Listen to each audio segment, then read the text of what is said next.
¿Cómo están, mis queridos niños de quinto grado de primaria? Saludarlos desde mi hogar. Un abrazo fuerte para cada uno de ustedes y también para sus papitos. Ya sabes, quédate en casa y sigue lavándote las manos con abundante agua y jabón durante 20 segundos. Bien, ahora tú y yo vamos a trabajar juntos y quiero que me prestes muchísima atención, muy concentrado para que descubramos cuál es el tema que vamos a trabajar. Vamos a leer el siguiente texto. La gratitud de la fiera. Andrócles, un pobre esclavo de la antigua Roma, en un descuido de su amo, escapó al bosque, buscando refugio seguro. Encontró una cueva y al entrar descubrió un soberbio león que se lamía la pata derecha y rugía de vez en cuando. Sin sentir temor, se dijo: este pobre animal debe estar herido. Vamos, amigo, no temas, te ayudaré. Así, hablándole con suavidad, Andrócles venció el recelo de la fiera y tanteó su herida hasta encontrar una flecha clavada profundamente. Se la extrajo y luego le lavó la herida con agua fresca. Durante varios días, el león y el hombre compartieron la cueva hasta que Andrócles, creyendo que ya no le buscarían, se decidió salir y lo capturaron. Pasados unos días, fue sacado de su pestilente prisión para luchar. El recinto estaba lleno. Andrócles se aprestó a luchar con el león que se dirigía hacia él.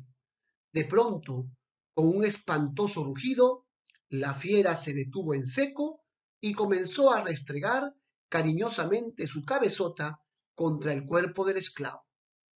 ¡Sublime! ¡Es sublime! César, perdona al esclavo, pues ha sometido a la fiera, gritaban los espectadores. El emperador ordenó que el esclavo fuera puesto en libertad. Sin embargo, los que todos ignoraron era que Andrócles no poseía ningún poder especial, sino lo que ocurrió era, sino la demostración de la gratitud del animal. Vamos a responder las tres preguntas. Primera pregunta, ¿de qué trata la historia? ¿De qué trata? Trata de un esclavo y un león que los dos se conocieron en una cueva. El esclavo le ayudó y le curó sus heridas. Luego se encuentran en una batalla, pero él reconoció al esclavo y no le atacó a manera de gratitud. ¿Quiénes son los personajes? Los personajes entonces son Andrócles y el león. ¿La historia está escrita en prosa o verso? Bueno, allí sí tenemos una interrogante que no está en el texto.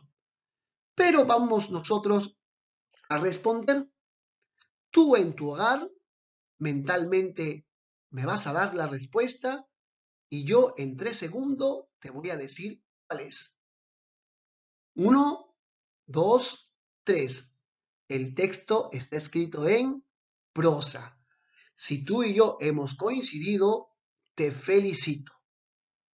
Entonces, ¿qué vamos a trabajar el día de hoy? Vamos a trabajar la prosa. Ahí está, la prosa. Su definición, trabajaremos sus características, sus tipos, la diferencia entre prosa y verso y algunos ejemplos. Etimología de prosa. El término deriva del latín prosa oratio, que significa discurso directo, es decir, sin los ornamentos del verso. Más adelante vamos a descubrir cuál es la diferencia entre los dos. entre prosa y verso. La prosa. Definición. La prosa es la forma natural del lenguaje, oral y escrito, que utilizamos para expresar conceptos. O sea, quiere decir que nuestra forma natural de expresarnos se da en prosa. Puede ser oral o, si lo queremos hacer en escrito, va a tener que presentarse en prosa. Allí tenemos un ejemplo. Era el mes de mayo, hacía calor y los trigos comenzaban a crecer. El campo estaba lleno de flores y los pájaros cantaban. Los enamorados paseaban. Allí tenemos un texto escrito en prosa. Característica de la prosa. No está sujeta a medidas ni a métrica. ¿Quiénes son los que están sujetos a medidas y a métricas? El verso. El verso tiene una medida, inclusive todo verso o muchos versos tienen rima, ¿cierto? Muy bien. Otra característica, se opone al verso, ya está muy claro. Otra puede ser oral o escrita. Necesita de una organización sintáctica y de una adecuada cadencia que se logra por medio de pausas. Muy bien, queda clara entonces las características. Tipos de prosa. Tenemos tres tipos: coloquial, literaria y no literaria. Vamos a conocer la definición de cada una de ellas.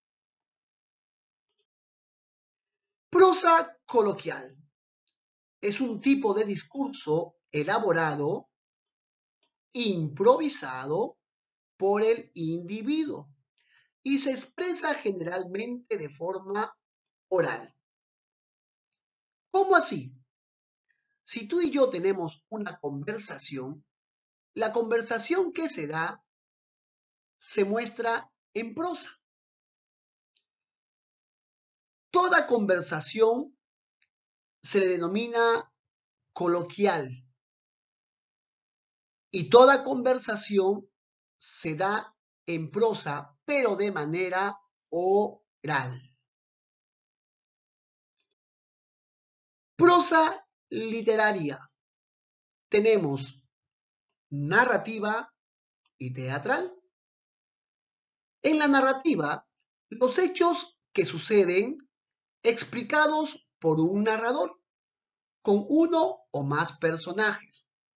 Esto quiere decir de que la prosa literaria narrativa nos presenta personajes, acciones, tiempo, nos presenta un inicio, un nudo y un desenlace. Teatral. Su representación se da por medio de diálogos de los personajes. Si tú has podido ir a un teatro, allí te das cuenta que existe un diálogo teatral. Y la prosa no literaria. Son todos los tipos que, más allá de su nivel de complejidad, no han sido creados con fines literarios. Estos pueden ser los periódicos, los textos científicos, las revistas, los discursos, etc. ¿Cuál es la diferencia entre prosa y verso? A ver, vamos entonces. El verso se escribe en líneas cortas. Muy bien. La prosa, en cambio, ocupa todo el renglón. El verso tiene ritmo y musicalidad. En cambio, la prosa no presenta ritmo ni musicalidad. El verso está estructurado en estrofas y estos en versos, pero la prosa no. La prosa está estructurada en párrafos y cada párrafo tiene oraciones. El verso, la entonación está determinada por las pausas internas. En cambio, en la prosa, la entonación está determinada por los signos de puntuación. ¿Quedó claro entonces la diferencia entre ambas? Vamos a ver un ejemplo de prosa y verso. Aquí está. Este ejemplo de verso, muy bien, aquí está. Este ejemplo nos determina a nosotros su musicalidad, su ritmo, inclusive es más corto que la prosa. Vamos leyendo el verso. Muy ricas las bodas fueron, y quien las vio las recuerda. Sonadas las tornabodas que hizo Alvar en su aldea. Hubo gaitas, tamboriles, flauta, barbadurria y vihuela, fuegos a la valenciana y danza a la aragonesa. Eso es un verso. En cambio, la prosa no lleva musicalidad ni ritmo. Se lee de una manera directa. Famosas fueron las bodas que se hicieron en el pueblo de la novia y las tornabodas que celebró en su aldea Alvar González.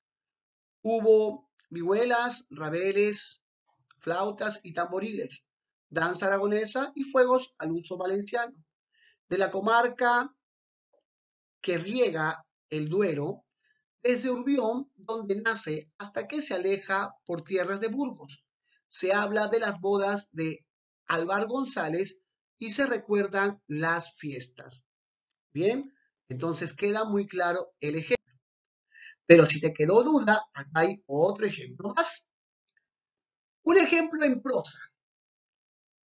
Un día donde las nubes se posaban sobre el cielo azul, aquellos árboles que habían recibido la lluvia comenzaron a tener esa tonalidad color verde que solo ellos pueden tener. El aroma en el aire era algo relajante gracias a la lluvia que hacía momentos había terminado. Muy bien, está escrita en prosa. Ahora vamos un ejemplo de verso. Poema a la mañana. Sol de la mañana, luz de todo el día, dame tu brillo, toda la alegría, la fe, la esperanza, la paz, la armonía, la tierna sonrisa que da tu energía, compartiendo bellas melodías. Muy bien. Ahora vas a realizar las siguientes actividades. No te olvides que tienes que hacerlas en tu cuaderno. Primera pregunta, ¿qué es la prosa? Luego, ¿cuáles son los tipos de prosa? Ahora, observa el siguiente poema y transfórmalo a prosa. Aquí está el poema, El Señor Sol. Muy bien, querido estudiante, gracias por tu atención. Espero que la explicación haya sido de tu agrado. Pronto estaremos encontrándonos en nuestras aulas. Muchísimas gracias. Hasta luego.